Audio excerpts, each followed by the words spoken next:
আসসালামু আলাইকুম। আশিক শিকদার ইংলিশ গ্যারাজের পক্ষ থেকে যুক্ত হয়েছি আজকে সিনোনিম নিয়ে আলোচনা করার জন্য। আপনি যখন নতুন একটা শব্দ দেখছেন অথবা পুরনো শব্দ, সেই শব্দের আরও কোনো অর্থ আছে কিনা অথবা আরও কোনো শব্দ আছে কিনা এর কাছাকাছি অর্থ দেয় বা এই সেম অর্থ দেয়, সেগুলোই মূলত সিনোনিম। যেই ব্যাপারটা আমরা খুব ভালো করে জানি, ইংরেজিতে আপনি যখন কথা বলতে যান, কথা বলতে গেলে আপনার সিনোনিম দরকার হয়। হয়তো একদম বেসিক লেভেলে সিনোনিম দরকার হয় না, আপনি চাইলে একই শব্দ দুই তিনবার ব্যবহার করতে পারেন। সেক্ষেত্রে সমস্যা হচ্ছে কোথায়? যখন আপনি কথা বলতে যান একই শব্দ দুই তিনবার, পাঁচবার, 10বার যদি আপনার 5 মিনিট কথা বলার ভেতরে বলেন, তাহলেই সমস্যাটা দাঁড়ায়। সেখানে আপনার ওটা শুনতে আর ভালো লাগে না। এর বাইরেও যদি আপনি কম্পিটিটিভ এক্সামে যান, যেমন আপনার আইএলটিএস এর ক্ষেত্রে হতে পারে, অথবা অন্য কোনো এক্সাম, যে এক্সামগুলো আপনার খুবই ভাইটাল এবং আপনার লাইফে খুবই ইম্পর্টেন্ট, সেই সব এক্সামে গেলে আপনার অবশ্যই এটা খুবই গুরুত্বপূর্ণ একটা বিষয়। চলুন আজকে আমরা দেখব যে অ্যাংরি বা রাগান্বিত, এই অ্যাংরির আসলে সিনোনিম কি হয়। সিনোনিম বলতে এক্স্যাক্ট যে শব্দটা, যেই শব্দ এখানে দেখতে পাচ্ছেন সেই শব্দটাই থাকবে এমন না, বা সেই শব্দের পুরোপুরি মিল থাকবে অর্থ তেমন না, কাছাকাছি কোনো কিছু থাকবে, সেটাকে সিনোনিম বলে। এটা আমরা খুব ভালো করে জানি। তাহলে চলুন প্রথম শব্দটা কেমন হতে পারে অথবা প্রথম শব্দটা কি, এটার সিনোনিমটা সেটা আমরা দেখি। এটার সিনোনিম হচ্ছে ইরিটেটেড। ইরিটেটেড বলতে আপনি রাগান্বিত হয়েই বা খুব মন খারাপ করছেন, কেন আপনি রাগ অনেক বেশি আপনার ভিতরে, রাগান্বিত হয়ে আপনি ইরিটেটেড হচ্ছেন। সো এর বাইরে রয়েছে অ্যানয়েড। আপনি এখানেও অ্যানয়েডটা অ্যাংরির কাছাকাছি শব্দে ব্যবহার করতে পারেন। তারপরে আমরা আপসেট দেখছি, আপনি রাগ করে আপনি আপসেট হয়ে আছেন। পরের যে শব্দটি রয়েছে তা হচ্ছে ইনডিগন্যান্ট। ইনডিগন্যান্ট মানেও এই একই জিনিস, আপনি ক্ষুব্ধ আছেন সেটা বোঝাচ্ছেন। এরপরে যে শব্দটি রয়েছে তা হচ্ছে ইরেজ। অ্যাংরির আরো একটা সিনোনিম হচ্ছে erase.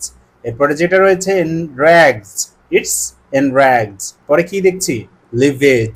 Then the next one is furious. You know the meaning of this one, I guess, and it's also similar to angry, and it's a synonym of this one.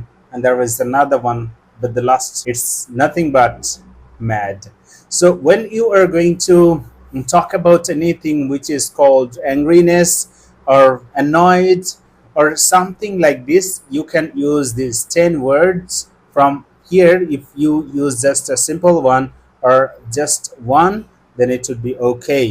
So আমরা আজকে দেখলাম অ্যাংরির synonym কি কি রয়েছে সেগুলো। প্রথম থেকে যদি আমরা দেখি আবার, ইরিটেটেড, দেন annoyed, upset, indignant, enraged, enraged, livid, furious, mad. আপনি আমার সাথে আবার বলুন, irritated, annoyed, upset, indignant, then enraged। এরপরটা কি? enraged, পরেরটা livid, পরেরটা কি হচ্ছে? furious, final one mad.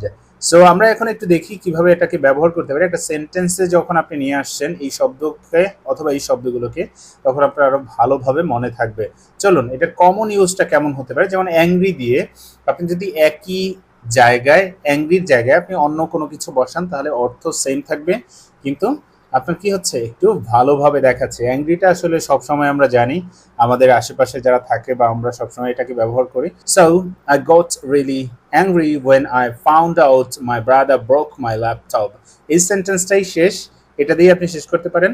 তো এটার পেছনে আসলে কারণ কি সেটা আমরা একটু দেখি। He had been told many Times not to touch it without asking, but he didn't listen.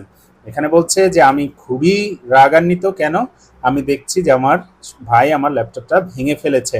So তাকে অনেকবার বলা হয়েছিল এটা আমাকে জিজ্ঞাসা না করে বা আমার সাথে কথা না বলে ধরবে না, তবে সে শোনে নাই। আপনি এই যে সেন্টেন্সটা দেখছেন অথবা এই যে ছোট্ট একটা প্যারা দেখছেন, এই প্যারার জায়গায় আপনি অ্যাংরি থেকে আপনি অ্যানয়েড, আপসেট, ইন্ডিগন্যান্ট, ইরেট, ইনরাগড, দেন লিভিড, ফিউরিয়াস, ম্যাড, এগুলো সব ব্যবহার করতে পারেন। তাহলে চলুন এটাই আপনি আর একটু সুন্দর করে কিভাবে বলতে পারেন, যদি একটু মডিফাইড, এই প্যারাটাই একটু মডিফাইড, তবে আপনি চাইলে এটাও ব্যবহার করতে পারেন, ওখানেও ব্যবহার করতে পারেন।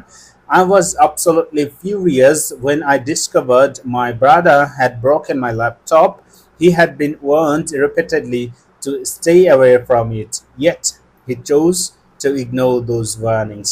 So আপনি এখানে furious এর জায়গায় upset বসান, annoyed বসান, indignant বসান, enraged বসান, তাহলে আপনার কথাবার্তা বলার ধরন আরেকটু চেঞ্জ হবে। অথবা আপনি কারোর কাছ থেকে যখন শুনবেন, মূলত সিনোনিমস গুলো যতটা না আপনি কথা বলার সময় দরকার হয়, তার চেয়ে বেশি দরকার হয় আপনি আরেকজনের কথা বুঝতে গেলে।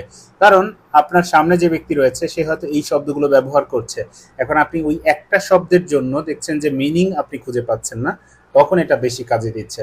সুতরাং সিনোনিমস গুলো খুব ভালোভাবে শিখতে থাকুন, এবং ইংরেজিতে প্রো হতে আপনাকে কেউ আটকাতে পারবে না। Let's start from today, and you are going to be the best one in the arena of English. Thank you so much for watching, and maybe you are staying at your home but you are learning something from English Garage. Thank you.